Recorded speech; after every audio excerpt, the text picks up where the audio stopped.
everyone, this is Maha, your English instructor from Tutoria.pk. I hope you all are doing good and are in great spirits. In today's video lecture, we are going to discuss summary for Unit 1, जिसका नाम है Responsibilities of Youth. So let's start summarizing our first paragraph. ये कायदे आज़म की speech का एक excerpt है जो कि उन्होंने एक कॉन्वोकेशन सेरेमनी में की थी। तो कायदे आज़म अपनी स्पीच को स्टार्ट करने से पहले कुछ चीज़ें शेयर करते हैं उस सेरेमनी में। वो ये होती हैं कि उनको वाइस चांसलर ने बुलाया होता है कि वो कुछ वर्ड्स आके स्टूडेंट से शेयर करें। तो इस पे कायदे आज़म क्या कहते हैं कि mister chancellor, ladies and gentleman, when I was approached by the vice chancellor, उस टाइम पे मेरे पास बहुत ज़्यादा काम था, मेरे सर पे बहुत ज़्यादा टास्क थे, जिसकी वजह से मैं एक प्रॉपर कॉन्वोकेशन स्पीच या प्रॉपर कॉन्वोकेशन एड्रेस नहीं तैयार कर पाया हूँ।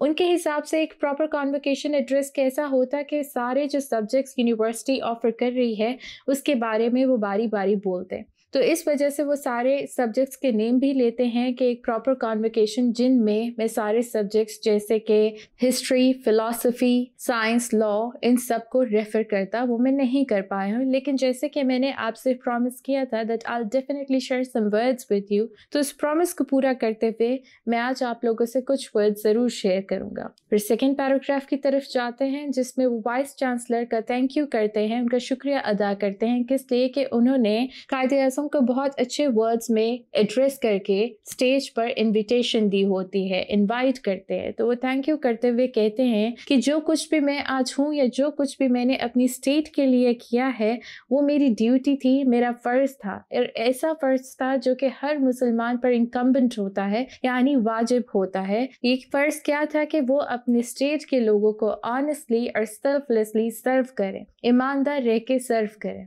पैराग्राफ 3 की तरफ चलते हैं। कायदे आज़म कहते हैं कि इन एड्रेसिंग यू, अगर आज मैं यहाँ पे खड़े होके आप लोगों को एड्रेस कर रहा हूँ तो आप ये बात माइंड में रखें कि मैं एक स्टेट का हेड होते हुए आपसे बात नहीं कर रहा, बल्कि एक फ्रेंड होके आपसे बात कर रहा हूँ। फिर जैसे कि वो एक कॉन्वोकेशन की सेरेमनी थी तो वो सारे स्टूडेंट्स को जो उस टाइम पर पास आउट हो रहे थे कॉन्ग्रेचुलेट करते हैं और कहते हैं कि बहुत सारे स्टूडेंट्स आज अपने डिप्लोमास और डिग्रीज लेके पास आउट कर रहे होंगे, बहुत सारे स्टूडेंट्स ने लॉरेल्स जो है वो अचीव किए होंगे। लॉरेल्स किसे कहते हैं? जो आपको अवार्ड्स मिलते हैं, एजाज मिलते हैं अच्छी परफॉर्मेंस शो करने पे। बहुत सारे लोगों के स्कॉलिस्टिक जो करियर है वो एंड हो रहे हैं और वो दूसरे थ्रेशोल्ड पे जाने के लिए तैयार है, थ्रेशोल्ड ऑफ लाइफ। कौन से थ्रेशोल्ड की बात हो रही है? जहाँ पे अब वो प्रैक्टिकली अपनी लाइफ के लिए काम करेंगे, अपने फ्यूचर के लिए काम करेंगे। तो इसके लिए सारे विशेस, बेस्ट विशेस वो स्टूडेंट्स को दे रहे होते हैं। साथ में वो कहते हैं कि अनलाइक योर प्रीडिसेसर्स, अपने एंसेस्टर्स की तरह नहीं है आपकी सिचुएशन। आपके पास जब आप यूनिवर्सिटी से पास आउट हो रहे हो तो एक इंडिपेंडेंट स्टेट है, एक फ्री स्टेट है जिसमें आप अपने फ्यूचर के लिए काम कर सकते हैं और फ्लरिश कर सकते हैं। सो ये जो सिचुएशन थी या ये चांस आपके एंसेस्टर्स के पास नहीं था। साथ ही साथ आपको और आपके फेलोज को ये समझने की भी ज़रूरत है कि अगर आज हमारे पास एक इंडिपेंडेंट स्टेट है, एक फ्री स्टेट है, तो वो स्टेट हमें बहुत सारी इम्प्लिकेशन से गुजर के मिली है। हमने बहुत ज़्यादा रेवोल्यूशन को फेस किया है, इनकलाब को फेस किया है। कायदे आज़म कहते हैं कि अब ये इम्प्लिकेशंस क्या हैं कि हमने स्लेवरी की शैकल्स को तोड़ दिया है, हमने गुलामी की बेड़ियों को तोड़ दिया है।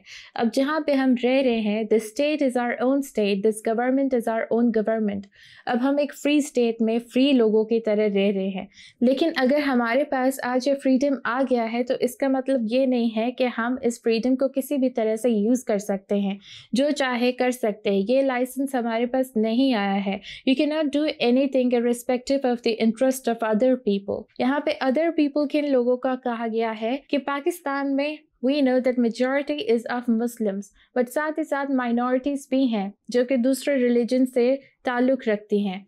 तो कायदे आज़म बिल्कुल भी इस नोशन को एक्सेप्ट नहीं करते थे कि जो माइनॉरिटीज़ है उनको सप्रेस किया जाए। हमेशा उन्होंने इसी चीज़ के ऊपर जो है वो जोर दिया है, एम्फेसाइज किया है कि माइनॉरिटीज़ का भी उतना ही ख्याल रखना चाहिए। सो ये अदर पीपल उन लोगों को रेफर किया जा रहा है। फिर कायदे आज़म कहते हैं कि अब हमारी रिस्पॉन्सिबिलिटी ख़त्म नहीं हो गई कि अगर हमारे पास एक इंडिपेंडेंट स्टेट आ गया है तो we are done with it. No, बल्कि अब हमारे पास ज़्यादा रिस्पॉन्सिबिलिटी आती है, हम पे ज़्यादा रिस्पॉन्सिबिलिटी आती है और हमने इस स्टेट में अब कैसे फंक्शन करना है, यूनाइटेड रह के और डिसिप्लिन रह के, एक डिसिप्लिन नेशन की तरह हमने एक्ट करना है। What is now required of us all is a constructive spirit.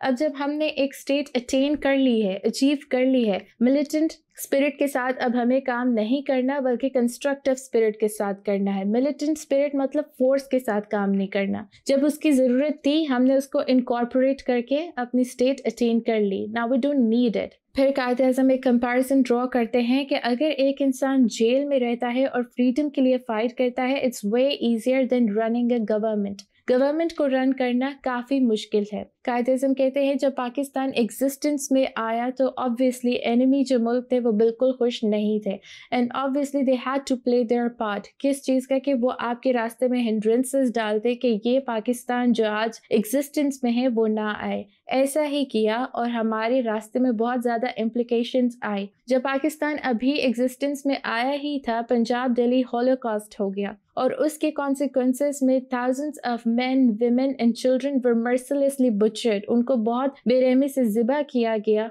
बहुत सारे लोगों को घरों से बेघर कर दिया गया and over 50 lakh of people जो थे वो पाकिस्तान की पंजाब साइड पर आ गए थे। अब जब वो पाकिस्तान की पंजाब साइड पर एज रिफ्यूजीज आए थे तो it was responsibility of Pakistan which was at its infant stage कि वो रिफ्यूजीज की टेक केयर करते और रिहैबिलिटेशन का प्रोसेस भी उन्हीं की जिम्मेदारी था। कायदे आज़म कहते हैं अगर ऐसा हिंड्रेंस किसी भी वेल एस्टैब्लिश स्टेट के रास्ते में भी आता तो वो भी हिल के रह जाती, बट इस अपहीवल को, इस गहमा गहमी को और खलबली को पाकिस्तान ने बहुत अच्छे से फेस किया और इसको फेस करने के बाद पाकिस्तान और ज़्यादा स्ट्रॉन्गर, चेस्टेंड और ब्रेव बन के सामने आया, which was quite disappointing for our enemies. Let's move on to fourth paragraph. अब इस पैराग्राफ में कायदे आज़म कंटिन्यू करते हैं इम्प्लिकेशंस बताना कि यहाँ पे डिफ़िकल्टीज ख़त्म नहीं होती हैं, हमें हर टाइप की डिफ़िकल्टीज को फेस करना पड़ा। वी ऑल नो जब पार्टीशन हुई थी तो वो एक फेयर पार्टीशन नहीं थी। इंडिया ने अपने पास सारे एसेट्स रख लिए थे, हम लोगों ने बहुत ही वीक स्टार्ट लिया था, इकोनॉमिकली भी और सोशली भी। हमारे पास इकोनॉमिक कोई एसेट नहीं था।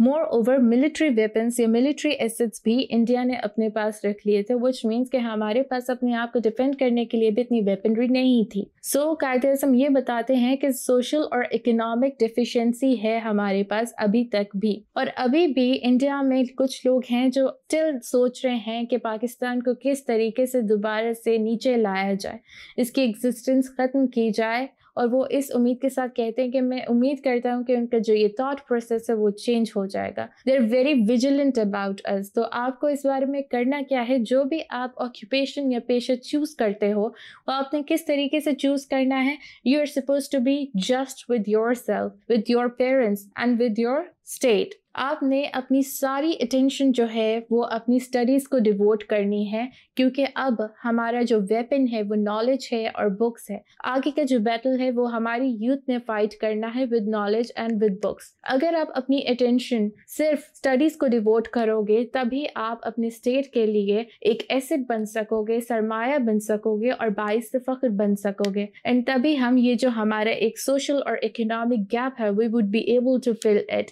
And this is the only way कि हम अपने पाकिस्तान का जो एक डेस्टिन्ड गोल है, डेस्टिन्ड गोल क्या है कि एक दिन पाकिस्तान प्रोग्रेसिव और स्ट्रॉन्गेस्ट नेशंस में आएगा, उसको अचीव कर सकेंगे। Let's move on to next paragraph, जिसमें कायदे आज़म अपनी यूथ को कहते हैं कि आपने कुछ बातों से बहुत ज़्यादा विजिलेंट और बिवेयर रहना है, ख़बरदार रहना और होशियार रहना है। कुछ पॉइंट्स को वो मेंशन करते हैं। पहला पॉइंट क्या होता है कि आपने फिफ्थ कॉलमिस्ट से बहुत ज़्यादा होशियार और ख़बरदार रहना है। फिफ्थ कॉलमिस्ट कौन से लोग होते हैं? जो अपेरेंटली लगता है कि आप ही जैसे लोग हैं, आपके साथ रह रहे हैं and they are also working for the betterment of the state, but पीठ पीछे वो एनिमी की हेल्प कर रहे होते हैं। तो इन शॉर्ट ये लोग गद्दार होते हैं। तो आप लोगों ने ऐसे लोगों से बहुत ज़्यादा होशियार रहना है। सेकेंडली, आपने ऐसे लोगों को वीड आउट करना है, अपने स्टेट से निकालना है, एक्सक्लूड करना है जो सेल्फिश हैं, जो सिर्फ अपने मुफाद के लिए काम करें, they're not working for the betterment of the state, they're not honest,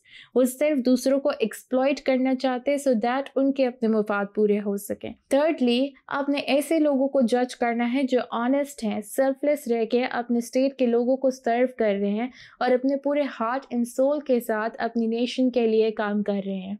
Let's move on to the last paragraph and start summarizing it. अब लास्ट पैराग्राफ में जहाँ पे स्पीच का एंड आ रहा है, एक्सर्प्ट का एंड आ रहा है, नॉट एग्जैक्टली द स्पीच, उसमें कायदे आज़म अपनी यूथ को एडवाइस करते हैं कि कौन सी जॉब की तरफ उनकी अटेंशन जानी चाहिए। कायदे आज़म कहते हैं कि there is another matter that I would like to refer to.